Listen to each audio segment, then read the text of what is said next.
The Invisible Man, by H.G. Wells. Chapter 16. In the Jolly Cricketers. The Jolly Cricketers is just at the bottom of the hill, where the tram lines begin.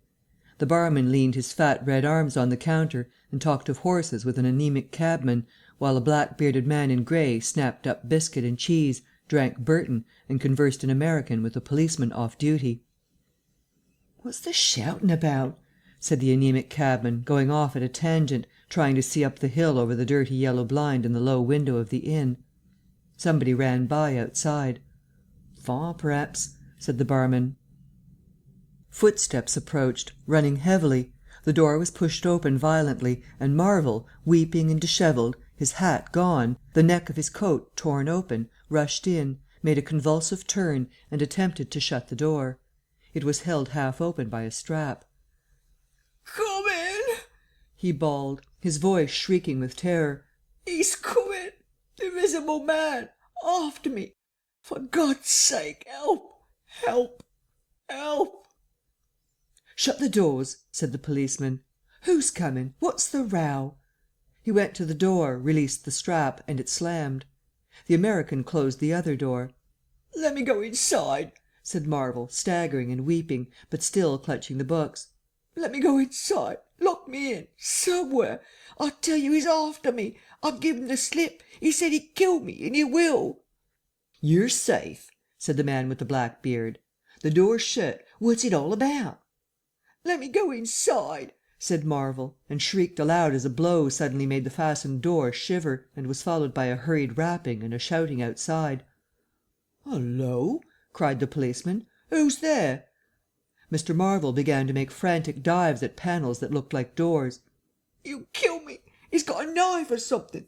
For God's sake." "Here you are," said the barman. "Come in here," and he held up the flap of the bar. Mr. Marvel rushed behind the bar as the summons outside was repeated. "Don't open the door," he screamed. "Please don't open the door. Where shall I hide?" This Invisible Man, then?" asked the man with the black beard, with one hand behind him. "I guess it's about time we saw him." The window of the inn was suddenly smashed in, and there was a screaming and running to and fro in the street. The policeman had been standing on the settee staring out, craning to see who was at the door. He got down with raised eyebrows. "It's that," he said. The barman stood in front of the bar parlour door, which was now locked on Mr. Marvel, stared at the smashed window, and came round to the two other men. Everything was suddenly quiet. "I wish I had my truncheon," said the policeman, going irresolutely to the door. "Once we open, in he comes. There's no stopping him." "Don't you be in too much hurry about that door," said the anaemic cabman, anxiously. "Draw the bolts," said the man with the black beard, "and if he comes—" He showed a revolver in his hand. "That won't do," said the policeman. "That's murder." "I know what country I'm in," said the man with the beard. "I'm going to let off at his legs. Draw them bolts." "Not with that blinking thing going off behind me," said the barman, craning over the blind. "Very well," said the man with the black beard, and stooping down, revolver ready, drew them himself. Barman, cabman, and policeman faced about. "Come in," said the bearded man in an undertone, standing back and facing the unbolted doors with his pistol behind him. No one came in. The door remained closed. 5 minutes afterwards, when a second cabman pushed his head in cautiously, they were still waiting, and an anxious face peered out of the bar parlour and supplied information. "Are all the doors of the house shut?" asked Marvel. "He's going round, prowling round. He's as artful as a devil." "Good Lord!" said the burly barman. "There's the back. Just watch them doors. I say!" He looked about him helplessly. The bar parlour door slammed and they heard the key turn. "There's the yard door and the private door. The yard door." He rushed out of the bar. In a minute he reappeared with a carving knife in his hand. "The yard door was open," he said, and his fat underlip dropped. "He may be in the house now," said the first cabman. "He's not in the kitchen," said the barman. "There's 2 women there, and I've stabbed every inch of it with this little beef slicer, and they don't think he's come in. They haven't noticed." "Have you fastened it?" asked the first cabman. "I'm out of frocks," said the barman. The man with the beard replaced his revolver. And even as he did so the flap of the bar was shut down and the bolt clicked, and then with a tremendous thud the catch of the door snapped and the bar parlour door burst open. They heard Marvel squeal like a caught leveret, and forthwith they were clambering over the bar to his rescue. The bearded man's revolver cracked and the looking-glass at the back of the parlour starred and came smashing and tinkling down. As the barman entered the room he saw Marvel, curiously crumpled up and struggling against the door that led to the yard and kitchen. The door flew open while the barman hesitated and Marvel was dragged into the kitchen. There was a scream and a clatter of pans. Marvel, head down and lugging back obstinately, was forced to the kitchen door, and the bolts were drawn. Then the policeman, who had been trying to pass the barman, rushed in, followed by one of the cabmen, gripped the wrist of the invisible hand that collared Marvel, was hit in the face and went reeling back. The door opened, and Marvel made a frantic effort to obtain a lodgment behind it. Then the cabman collared something. "I got him," said the cabman. The barman's red hands came clawing at the unseen. "Here he is," said the barman. Mr. Marvel, released, suddenly dropped to the ground and made an attempt to crawl behind the legs of the fighting men. The struggle blundered round the edge of the door. The voice of the invisible man was heard for the first time, yelling out sharply, as the policeman trod on his foot. Then he cried out passionately, and his fists flew round like flails. The cabman suddenly whooped and doubled up, kicked under the diaphragm. The door into the bar parlour from the kitchen slammed and covered Mr. Marvel's retreat. The men in the kitchen found themselves clutching at and struggling with empty air. "Where's he gone?" cried the man with the beard. "Out?" "This way," said the policeman, stepping into the yard and stopping. A piece of tile whizzed by his head and smashed among the crockery on the kitchen table. "I'll show him," shouted the man with the black beard, and suddenly a steel barrel shone over the policeman's shoulder, and 5 bullets had followed one another into the twilight whence the missile had come. As he fired, the man with the beard moved his hand in a horizontal curve so that his shots radiated out into the narrow yard like spokes from a wheel. A silence followed. "5 cartridges," said the man with the black beard. "That's the best of all. 4 aces and a joker. Get a lantern, someone, and come and feel about for his body." Chapter 17. Dr. Kemp's Visitor. Dr. Kemp had continued writing in his study until the shots aroused him. Crack, crack, crack they came, one after the other. "Hullo!"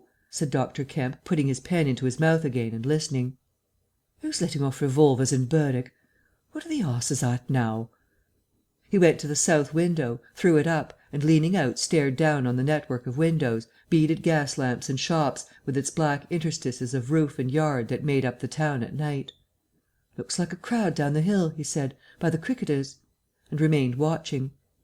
Thence his eyes wandered over the town to far away where the ship's lights shone, and the pier glowed, a little illuminated faceted pavilion like a gem of yellow light. The moon in its first quarter hung over the westward hill, and the stars were clear and almost tropically bright. After 5 minutes, during which his mind had travelled into a remote speculation of social conditions of the future, and lost itself at last over the time dimension, Dr. Kemp roused himself with a sigh, pulled down the window again, and returned to his writing desk.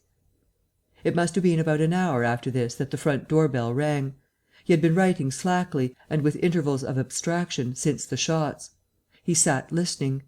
He heard the servant answer the door, and waited for her feet on the staircase, but she did not come. "Wonder what that was?" said Dr. Kemp. He tried to resume his work, failed, got up, went downstairs from his study to the landing, rang, and called over the balustrade to the housemaid as she appeared in the hall below. "Was that a letter?" he asked. "Only a runaway ring, sir," she answered. "I'm restless to night," he said to himself. He went back to his study, and this time attacked his work resolutely. In a little while he was hard at work again, and the only sounds in the room were the ticking of the clock and the subdued shrillness of his quill, hurrying in the very centre of the circle of light his lamp shade threw on his table. It was 2 o'clock before Dr. Kemp had finished his work for the night. He rose, yawned, and went downstairs to bed. He had already removed his coat and vest, when he noticed that he was thirsty. He took a candle and went down to the dining room in search of a siphon and whiskey. Dr. Kemp's scientific pursuits have made him a very observant man, and as he recrossed the hall he noticed a dark spot on the linoleum near the mat at the foot of the stairs. He went on upstairs, and then it suddenly occurred to him to ask himself what the spot on the linoleum might be. Apparently some subconscious element was at work. At any rate, he turned with his burden, went back to the hall, put down the syphon and whiskey, and, bending down, touched the spot. Without any great surprise, he found it had the stickiness and colour of drying blood. He took up his burden again, and returned upstairs, looking about him and trying to account for the blood spot. On the landing he saw something and stopped, astonished. The door handle of his own room was blood-stained. He looked at his own hand.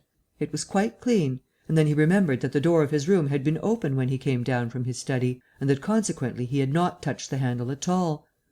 He went straight into his room, his face quite calm, perhaps a trifle more resolute than usual. His glance, wandering inquisitively, fell on the bed. On the counterpane was a mess of blood, and the sheet had been torn. He had not noticed this before because he had walked straight to the dressing-table.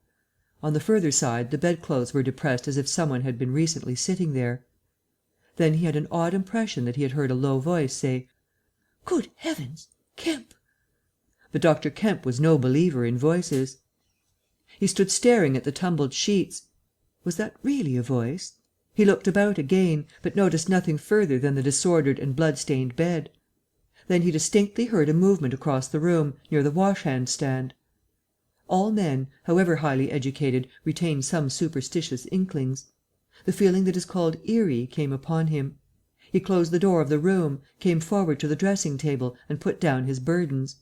Suddenly, with a start, he perceived a coiled and blood-stained bandage of linen rag hanging in mid-air, between him and the wash-hand-stand. He stared at this in amazement. It was an empty bandage, a bandage properly tied, but quite empty. He would have advanced to grasp it, but a touch arrested him, and a voice speaking quite close to him. "Kemp," said the voice. "Eh?"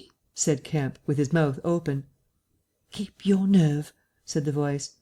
"I'm an invisible man."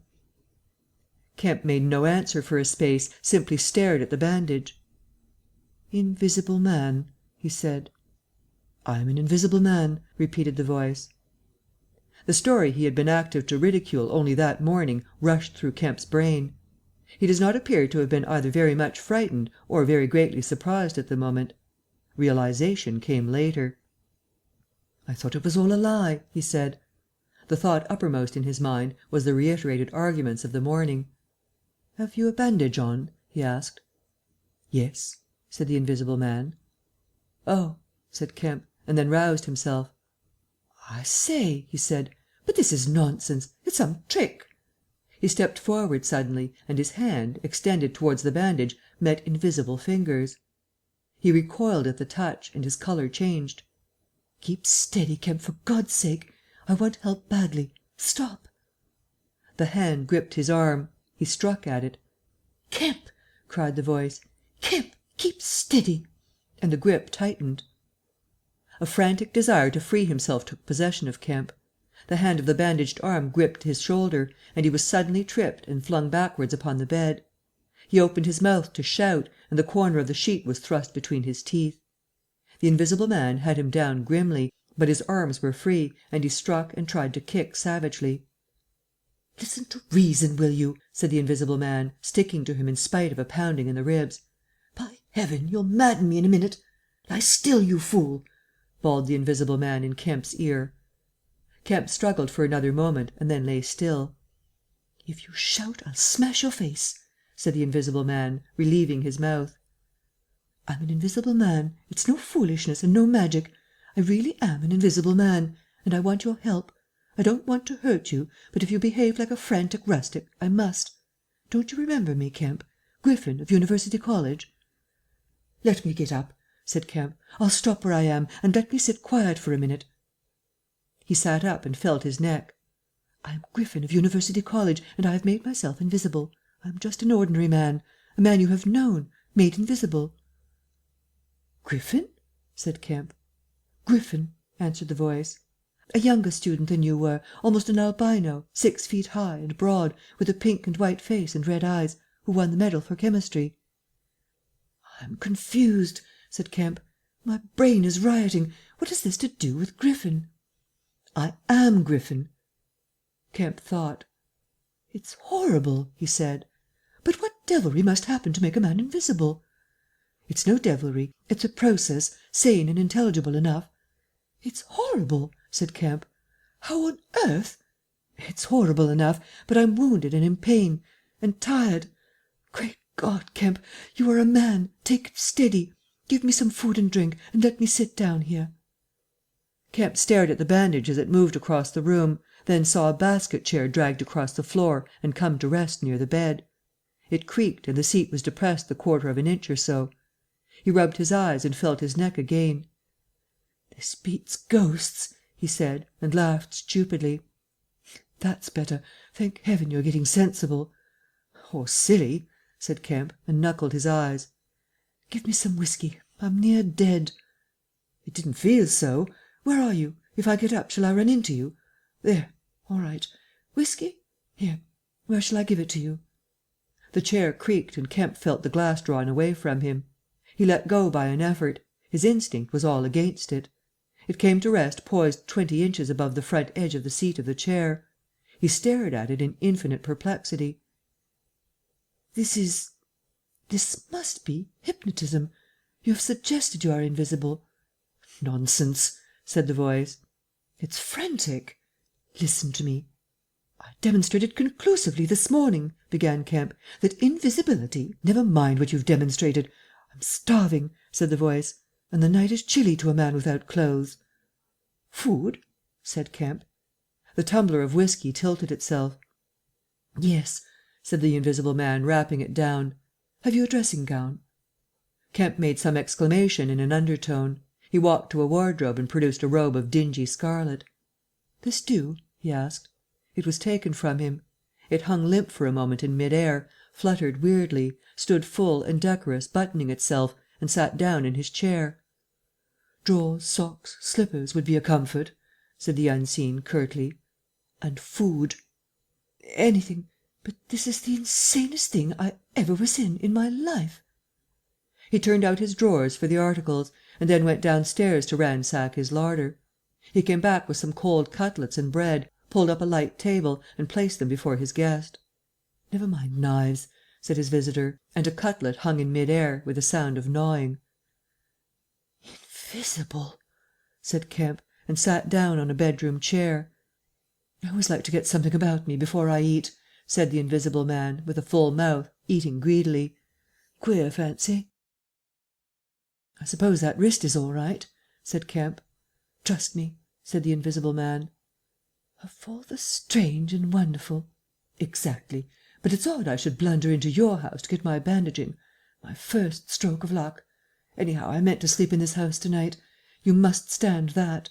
It's a filthy nuisance, my blood showing, isn't it? Quite a clot over there. Gets visible as it coagulates, I see. It's only the living tissue I've changed, and only for as long as I'm alive. I've been in the house 3 hours." "But how's it done?" began Kemp, in a tone of exasperation. "Confound it, the whole business! It's unreasonable from beginning to end." "Quite reasonable," said the invisible man. "Perfectly reasonable." He reached over and secured the whiskey bottle. Kemp stared at the devouring dressing gown. A ray of candlelight penetrating a torn patch in the right shoulder made a triangle of light under the left ribs. "What were the shots?" he asked. "How did the shooting begin?" "There was a real fool of a man, a sort of confederate of mine, curse him, who tried to steal my money, has done so." "Is he invisible too?" "No." "Well? Can't I have some more to eat before I tell you all that? I'm hungry, in pain, and you want me to tell stories." Kemp got up. "You didn't do any shooting?" he asked. "Not me," said his visitor. "Some fool I'd never seen fired at random. A lot of them got scared. They all got scared at me. Curse them! I say, I want more to eat than this, Kemp." "I'll see what there is to eat downstairs," said Kemp. "Not much, I'm afraid." After he had done eating, and he made a heavy meal, the invisible man demanded a cigar. He bit the end savagely before Kemp could find a knife, and cursed when the outer leaf loosened. It was strange to see him smoking. His mouth and throat, pharynx and nares, became visible as a sort of whirling smoke cast. "This blessed gift of smoking," he said, and puffed vigorously. "I'm lucky to have fallen upon you, Kemp. You must help me. Fancy tumbling on you just now. I'm in a devilish scrape, I've been mad, I think. The things I've been through. But we will do things yet. Let me tell you." He helped himself to more whiskey and soda. Kemp got up, looked about him, and fetched a glass from his spare room. "It's wild, but I suppose I may drink." "You haven't changed much, Kemp, these dozen years. You fair men don't. Cool and methodical, after the first collapse. I must tell you, we will work together." "But how was it all done?" said Kemp. "And how did you get like this?" "For God's sake, let me smoke in peace for a little while, and then I will begin to tell you."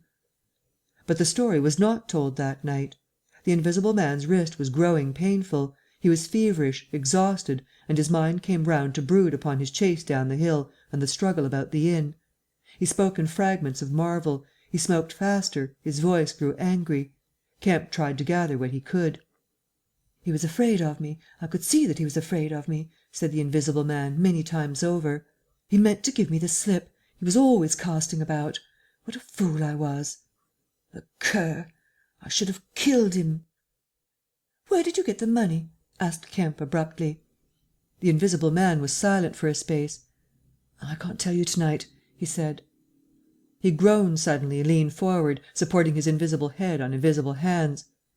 "Kemp," he said, "I've had no sleep for near 3 days, except a couple of dozes of an hour or so. I must sleep soon. Well, have my room. Have this room." "But how can I sleep? If I sleep, he will get away. Ah! What does it matter?" "What's the shot wound?" asked Kemp abruptly. "Nothing. Scratch and blood. Oh, God, how I want sleep!" "Why not?" The invisible man appeared to be regarding Kemp. "Because I've a particular objection to being caught by my fellow men," he said slowly. Kemp started. "Fool that I am," said the invisible man, striking the table smartly. "I've put the idea into your head." Chapters 16 and 17.